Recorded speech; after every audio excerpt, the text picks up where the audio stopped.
Peace and welcome to ManiSisters TV. My name is Adrienne and I am the creator of ManiSisters. I am a manifestor and I am here to help manifestors find purpose, peace, and prosperity. Today's video is about questions. So I was in a Human Design Manifestors group and I didn't get the question. There was a question kind of being bandied about. Actually, no, it did come directly to me. The question was, how do I deal with questions? And, I had to really sit and think about that because I do have a strategy for handling questions that has been really serving me well for maybe the last few years. When I first got into human design, I also kind of came with a background in some other disciplines, and I had already gotten basically a way to deal with questions, and I found that it really meshed well with what I found out about myself as a manifestor. So first, I won't call them rules, but these are just ways that you can handle questions. First off, don't wait to be asked. As manifestors, we don't really like to be asked or told things, right? So when we told to do anything and we don't want to really be asked to do anything.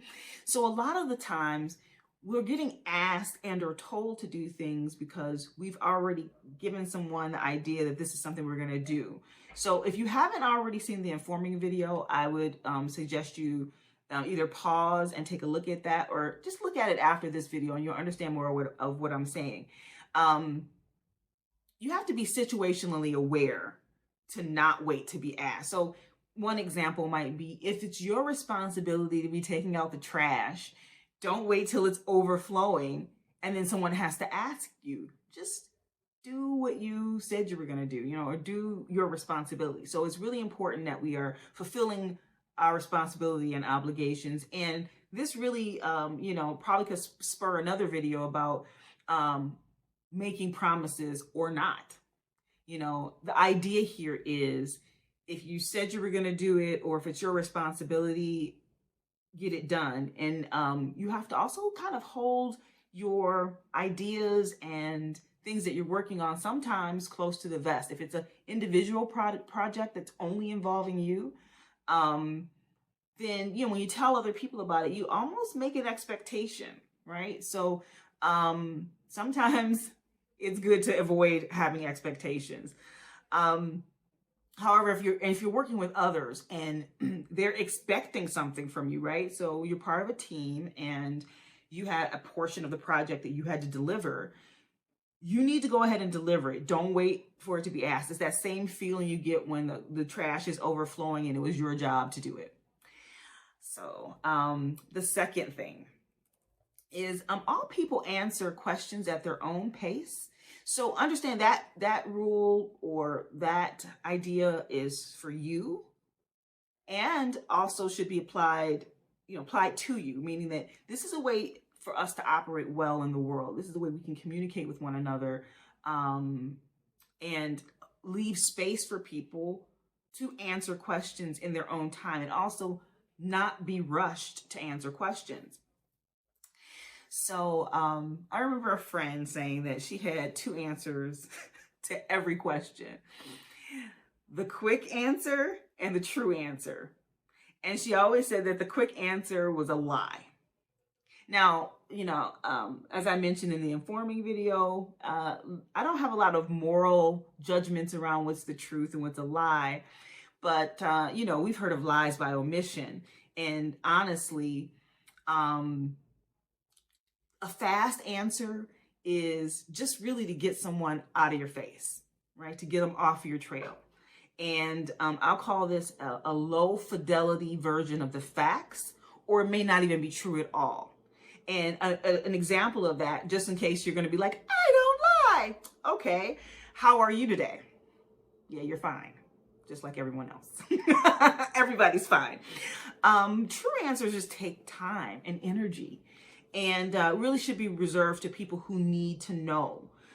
This is to protect, again, your time and your energy and your information. So just be really careful with, how much energy you're willing to commit to answer a question. So some ways to execute this though, just in case you like, well, how do I do this nicely? That's a great question. I'll get back to you on it, meaning that you can, take your time. And honestly, a lot of times when you say, I'll get back to you on it, people even forget that they asked you the question, because people ask questions it's almost like, the way people scratch their heads or just do weird, spontaneous things. They'll ask these questions and they really actually don't have that much interest in the answer. So there's also that, but we'll get to that later. You could be a little bit more aggressive with it, back off, or I'll never tell you the answer on that.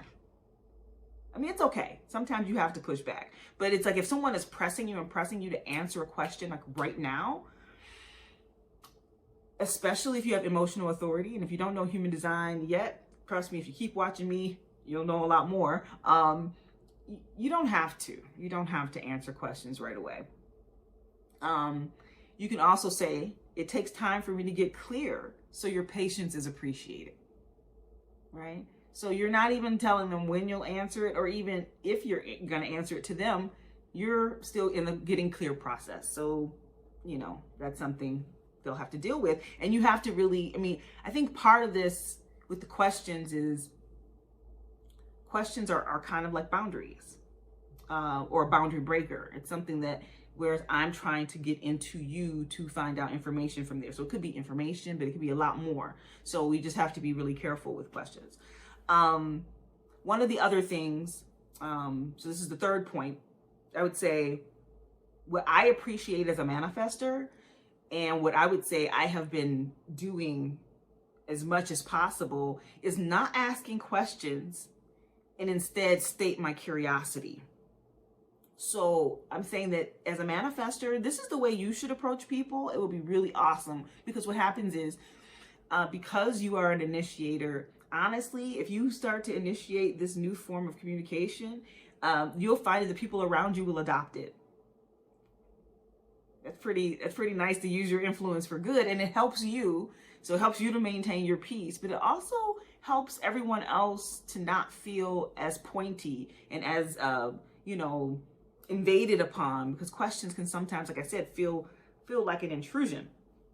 And so I would say, do that with your friends and family. Just start to practice. Don't ask questions, state your curiosity. The fourth thing is, you don't have to answer that question. Every question that comes your way doesn't have to get an answer.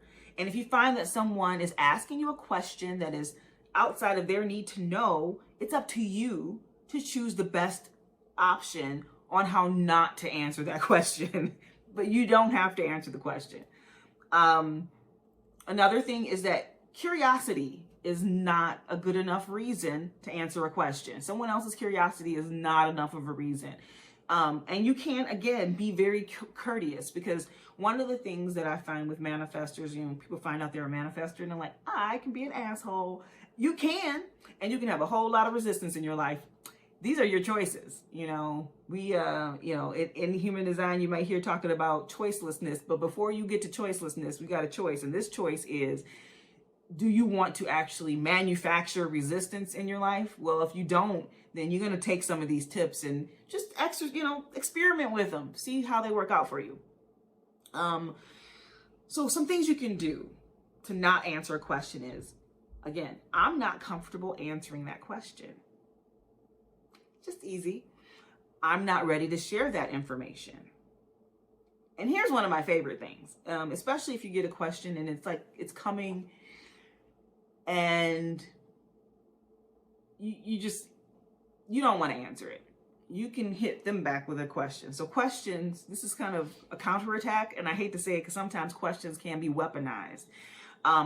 Why do you want to know is one of my favorite rebuttals to a question that I don't want to answer for whatever reason. I might be like, why does this person want to know? What business is it of theirs to know this? Like, how are they going to use this information? So why do you want to know, and how would you use that information are also options. Though I love the why do you want to know, because it can uncover what they really want to know, right? So one of my favorite examples, and I don't know, this is the way my brain works, is the question of how many sexual partners have you had? That's one of these questions that I've heard that people get asked. I don't think I've ever been asked that question, but in case I was asked that question, my answer would be, why do you want to know? Because the answer to that might be, it's going to be short. Trust me. They're going to be like, well, I want to know more about your morality. Well, I can tell you, X, Y, and Z about my morality if you feel like sharing that that information. Or they want to say, oh, well, I just want to know if you're disease free. A lot of times, certain questions that are highly invasive can be brought down in size and scope to be a more appropriate question to give that person the information they need and not actually have to go through your boundaries. You understand? So again, so I kind of already hinted at this, but my number 5 is that questions can be weapons. And you've probably experienced someone asking you questions about what you've told them, right? And they'll come and they're so concerned. Are you sure you want to do that? Why do you want to do that? And how are you going to do that? Especially for manifestors, because sometimes we come up with some wild shit that we're going to do. We're like, oh, I'm going to do this crazy thing. And people can start to freak out about it. Now, sometimes they're freaking out legitimately because they love you, they fear for you, they're fearful. This is something they can't imagine themselves doing. Other times, you might have a little bit of a hater on your hands. And I can't believe, here I am. It's pretty much 2020 right now, and I just said hater. But yes, you can have someone who is just around you who wants to tear you down. So this pattern of questioning can be very damaging, and it can make you doubt yourself and whatever you are attempting to manifest. The thing about manifestors is if we are getting, if we're in contact with what's bubbling up from within us, sometimes we will be asked to do things that are well beyond the scope of our imagination, well beyond the scope of what we think our current ability is. And really, you can deny that if you want to, but a lot of times you're gonna do it. You're gonna do it one way or the other way, and the other way is the hard way. So I hate to say the word obedient, but you're gonna follow your inner urgings, right? Because otherwise you won't have peace. I know that when I ignore my inner urgings, I am a hot mess. So in these situations, it's best to kind of conclude the conversation as soon as possible. Just get away from this inquisition that's occurring, and take care of yourself, right? And so as we get to the end of this, this is one of my favorite things. Why I don't answer how and why questions. Now, I'm not recommending this to you, but just hear me out. How and why are the most energetically expensive questions to answer, okay? Compared to who, what, when, and where, which are like typically, single words or single sentences. You don't have to do there's not a lot of explaining involved. How and why are huge. And I actually posit that no one knows why. Why is, I can come up with reasons, and sometimes my reasons might be a lie because as a manifestor, this thing might have bubbled up whole and complete. Like if you were to ask J.K. Rowling, who is a manifestor, why did you write Harry Potter? You're asking her to lie to you, because I know the story of how she was inspired to do Harry Potter, which was she was on a train. It was a train that was coming and she was supposed to be on it. It was late. And the whole idea just kind of coalesced all at once. Sometimes that's the way the manifestor process works. It's a fully formed idea that kind of shows up. So to ask why is really just trying to have conversation. when I'm asked these kinds of questions, this is the way I handle them, okay? And you might want to experiment with these. I can't tell you why, but here are 3 reasons. And, you know, if you were to ask J.K. Rowling, she might say, you know, the idea wouldn't leave me alone. It was really compelling. I enjoyed writing at the time. I was a writing teacher. This is all true, by the way. And I had always wanted to write a book. Those are 3 reasons, but that's not why she wrote Harry Potter, y'all. She had a whole full-on experience with a late train. So yeah, giving 3 reasons seems to set people off the trail. So what you've done is you reduced what could be an explanation that could take years and still not even get anywhere near the full depth and breadth of why. You bring it down to 3 whats, or a what, a where, and a why. You understand? Like, so you're giving it really small magnitude as opposed to, you know, how big why can be. You could also answer, I don't know, which could be true. Why are you doing this? I don't know. And that's fine. Another one. This one is controversial because I don't do it all the time.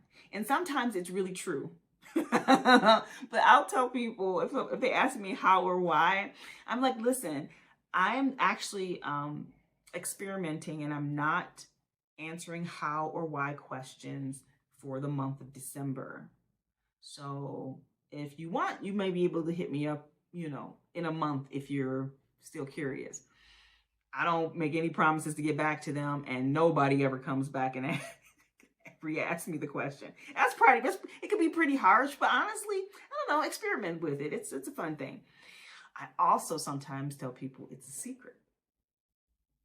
What better way to get people off your back than to say, it's a secret, I can't even tell you. So I hope you enjoyed this video. I absolutely love working with manifestors. Having run a manifestors group that is now almost 800 people has been magnificent, because I've had a lot of time experiencing what issues that we as manifestors encounter, also being a manifestor at the same time. I'm hoping this content is useful to you as a manifestor. And if you're watching and you're not a manifestor, this is still useful content. Every one of these tips I gave can apply to every type. And honestly, it's probably a better way for us to communicate anyway. So thank you so much for watching. Please, if you like this video, like. If you hate the video, comment. or if you have any criticism, because I do take criticism, well, you know, just add in additional points. Potentially we'll make some more videos in the future. And absolutely subscribe. Thank you so much. Peace.